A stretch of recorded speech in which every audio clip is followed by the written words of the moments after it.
Pinag-aaralan ng militanteng grupong Hamas ang nakabinbin na ceasefire deal ni US President Donald Trump sa giraan nito kontra Israel, habang nangamatay naman ang ilang individual sa Europa dahil sa matinding heatwave. Yan ang mga balita mula sa ibayong dagat, tinutukan sa Global Headlines Report ni James Galange.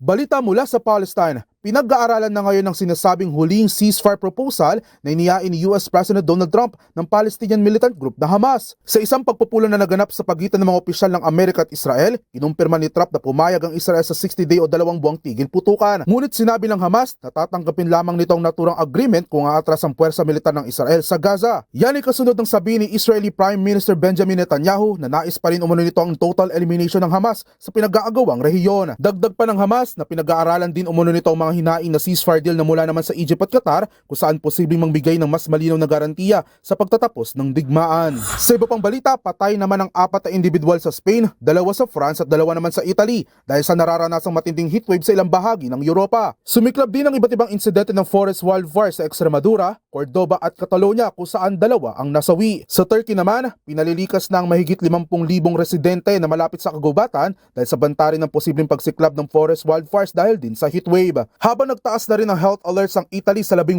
syudad at ipinasara naman ang nuclear reactor sa isang Swiss power plant. Samantala, umakyat naman sa halos 300 kataong isinugod sa ospital sa France matapos magtamo ng sakit na may kaugnayan din sa nananasang matinding init sa kanilang bansa. At yan ang mga nakalap nating balita mula sa iba't ibang panig ng mundo. Para sa MBC TV Network News, ito si James Galange ng DZRH TV, una sa Pilipinas, una sa Pilipinas.